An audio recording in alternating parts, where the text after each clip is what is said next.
how do you figure out your supply chain role? So we have these questions that you can ask yourself, which will be an easy way for you to identify. So for example, is my brand on the packaging? Then I'm the manufacturer. Do I provide a packaging to another company without my brand? Then I'm the supplier. Am I bringing into the EU from outside of the EU? I'm an importer. Do I move packaging that is not mine across the chain? Are distributors and final distributors?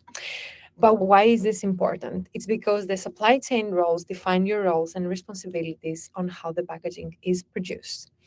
In PPWR, there are 8 key obligation areas that define what should apply from 2026 onwards, and all of these that we're going to talk are from now.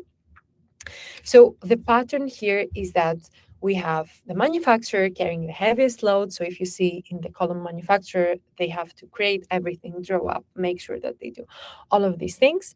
And then the importer's job is verification. So they have to verify that the importer did all of this, and they have to also have copies of all the information that the manufacturer created, while the distributor has the lightest obligations where they have to verify that all the other steps just happened.